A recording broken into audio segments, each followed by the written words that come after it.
Prochain film, il est temps.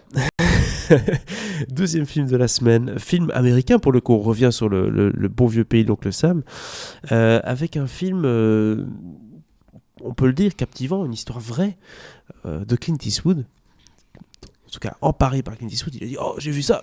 Il le prend. On remonte un peu aux JO d'Atlanta, hein, les Jeux Olympiques d'Atlanta. En 96, ouais. Où il est question 96. D'une explosion, d'une bombe qui explose.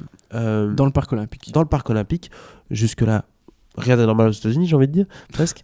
Mais il y a quand même quelque chose de particulier, c'est qu'il y a un homme qui s'appelle Richard Jewell qui était là avant l'explosion, juste avant l'explosion, qui a constaté le colis suspect, qu'il a déclaré et qui a dit à tout le monde de partir. Enfin, c'est un peu le héros de la journée qui a sauvé des centaines de personnes sans doute, puisqu'il a permis d'évacuer et de limiter les dégâts. Il y a eu des dégâts, mais c'était pas des dégâts aussi importants que si tout le monde était resté là, quoi. Ouais, alors je me souviens plus des chiffres, mais je pense qu'il y a eu 2, max 3 morts. Et bon, il y a eu des blessés, mais voilà, je pense que tout le monde s'en est sorti, s'en est tiré ou presque. Donc effectivement, s'il n'avait pas réagi, le bilan aurait été beaucoup plus lourd. Problème, on connaît l'Amérique et la justice américaine et surtout les FBI Investigation qui doivent vite trouver un coupable, hein, parce que bon, c'est les JO, il faut pas que dans la presse et dans le monde entier on dise c'est quoi cette histoire, ça explose. Donc ils doivent trouver un peu le coupable, je le disais. Ouais. Et ils suspectent cette histoire de pompier pyromane. Mais oui, celui qui a crié l'alerte, hein, qui a crié au loup. Ouais. Est-ce que c'est pas lui qui invente des conneries ou que c'est lui qui a justement planté la bombe pour devenir le héros de la journée? C'est là tout le principe du film. Et justement, cette espèce de contre-enquête qui va être menée par l'avocat, notamment pour savoir comment est-ce qu'on va défendre le client et comment est-ce qu'on va défendre cet homme, Richard Jewell, qui est incarné ici par un acteur qui n'est pas un acteur. Je pense que c'est de nouveau une lubie de Clint Eastwood d'aller prendre quelqu'un qui n'a pas ou très très peu joué dans son rôle principal, dans ce cas-ci, et de l'entourer d'un casting 5 étoiles, hein, puisque son avocat n'est autre que Sam Rockwell. Sam Rockwell qui ne cesse d'enchaîner les bonnes performances. Tu vérifies, je pense, si je me trompe sur mon statement. Oui, tu t'es trompé. Ah merde, je me trompe. Ouais, j'étais sûr que je l'avais déjà vu dans quelques quelques trucs. Mais à coup pas. Non, ce n'est pas un inconnu. Non, après, presque.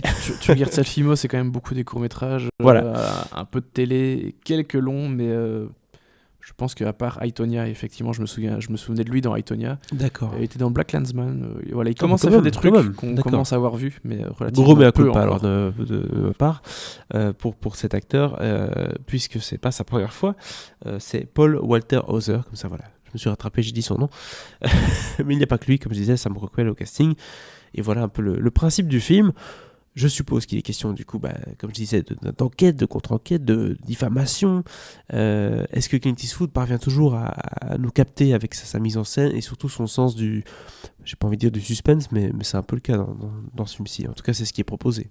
Ouais, oui, parce que, en fait, pour que tout le monde comprenne bien exactement ce qui se passe, c'est que ce fameux Richard Jewell, en fait, avant d'avoir ce poste-là d'agent de sécurité du parc olympique durant les JO, il a eu plusieurs postes avant dans un cabinet d'avocats où il n'était pas du tout dans la sécurité à ce moment-là, mais il avait l'envie de se lancer là-dedans. Et puis il était agent de sécurité d'un campus universitaire, d'autres trucs, et à chaque fois il s'est fait virer parce que il va un peu dans l'excès. Voilà. Il prend son job très très au sérieux et parfois un peu trop au pied de la lettre. Et donc quand il vire des étudiants un peu n'importe comment sur le campus, ça passe pas. Voilà. Oui. Donc il fait un peu trop d'excès de zèle. Et donc en fait c'est le mec qui a toujours voulu bosser dans les forces de l'ordre, enfin la police, etc. Et il y a jamais réussi en fait, il est jamais arrivé.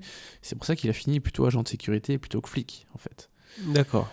Donc c'est pour ça, entre autres, qu'il devient rapidement un suspect du FBI.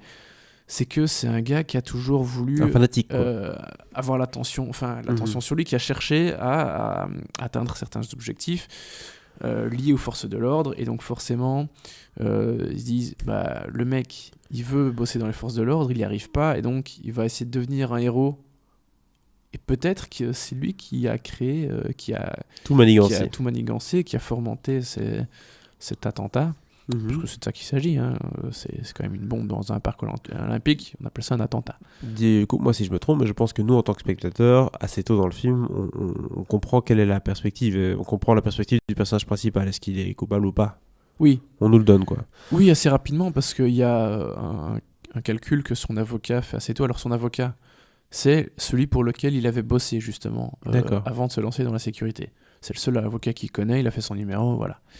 Parce que rapidement, il commence à avoir des gros ennuis. C'est le suspect numéro 1. Il comprend qu'il est suspect, quoi. Voilà. Et en fait, un des éléments importants, c'est que celui qui a placé la bombe a appelé d'une cabine téléphonique à un moment pour dire voilà, il y a un truc qui va exploser, machin, je sais pas quoi.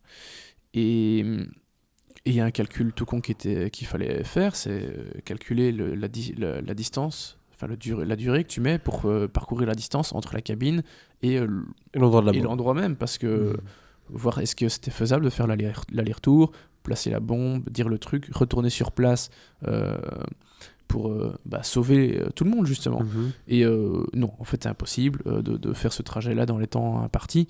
Et donc son avocat comprend très vite que c'est juste pas possible.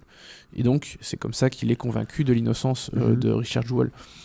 Malheureusement tout le monde ne fera pas le calcul aussi vite. Et donc du côté de la presse, parce qu'il y a un gros enjeu à ce niveau-là, et du FBI... Faut trouver un coupable, comme je disais. Voilà, c'est ça. Ils vont la jouer, ils veulent la jouer autrement. Et donc en fait, Richard Jewell est devenu un suspect. Il est passé de héros à.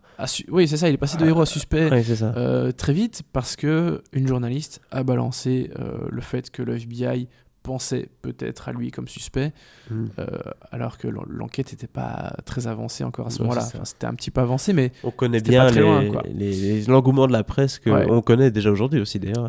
Bien sûr. C'est pas nouveau. Et c'est pour ça que comme souvent, voilà, le film reste d'actualité, reste moderne, parce qu'il aborde toutes ces problématiques-là. Donc déjà, même s'il n'y a pas encore les réseaux sociaux, c'est les mêmes thématiques. Hein. C'est-à-dire que c'est le gars qu'on accuse très vite, alors qu'on n'a aucune info, on n'a aucune preuve. La fake news. Oui, c'est ça, c'est la fake news, c'est le rôle joué par la presse. Par les forces de l'ordre aussi, les enquêtes. On juge quelqu'un avant même de savoir s'il est coupable, par exemple. Oui, voilà, donc c'est pour ça qu'en 2020, un film pareil reste encore très pertinent. Même encore plus pertinent bien sûr. Donc c'est tout à fait... c'est un film très ambitieux, du coup, je veux dire d'un point de vue narratif. Est-ce que Clint Eastwood parvient à garder sa maestria et à bien traiter le sujet, ou est-ce qu'il le fait un peu de manière... c'est très... Alors, c'est du Clint Eastwood pur jus, parce que depuis une bonne dizaine d'années maintenant, c'est ça qui l'intéresse. Clint Eastwood, c'est les héros américains, c'est raconter l'Amérique telle qu'il la voit, souvent d'un mec, d'un républicain, voilà. Chose que Clint Eastwood est, donc c'est normal qu'il voit que son cinéma représente sa personnalité. Ouais, mais il montre toujours l'Amérique avec des cicatrices. Il montre rarement l'Amérique, l'Amérique un peu fake. Bien sûr. C'est l'Amérique profonde souvent. Donc, et le personnage de Richard Jewell en a un exemple parfait. Donc, on retrouve Clint Eastwood dans les thématiques, on retrouve Clint Eastwood dans la mise en scène, parce que j'ai pas vérifié, mais je doute que ce ne soit pas Tom Stern qui soit à la photo du film. Tout dans le flic. Ah ben non, voilà, évidemment c'est pas lui. Décidément aujourd'hui on se non, c'est vrai. Non, mais j'avais oublié. C'est vrai que depuis quelques années il travaille aussi avec un autre chef opérateur qui s'appelle Yves Bélanger. Mais globalement c'est assez frappant, parce que je trouve que son travail ressemble très fort à ce que Tom Stern faisait avant dans les films de Clint Eastwood. Un truc un peu léché, un peu légèrement grisâtre, mais pas trop, avec quand même des gros apports de sources de lumière qui rend parfois les trucs un peu très clairs. Donc c'est la patte Eastwood, vraiment. Je sais pas comment dire ça autrement. Mais globalement, il retrouve ses collaborateurs habituels, ou presque. Donc voilà, vraiment, tu vois le film, tu sais dire que c'est un film d'Eastwood. Franchement, si t'as vu un classique Eastwood, quoi. Si t'as vu assez de ses films, et surtout de ses films récents, tu sais dire que c'est Clint Eastwood. Franchement, vraiment, c'est j'ai envie de dire un des rares, mais c'est un des gars dont on reconnaît la patte immédiatement, quoi. Okay. Que ce soit au niveau des thématiques, du visuel, enfin bref. Un film d'Eastwood, c'est un film d'Eastwood. Que les Et- 99% de Yes Men, bah non, c'est pas dire. Quoi. Est-ce que Richard Jewell est un bon film d'Eastwood? C'est un bon film d'Eastwood.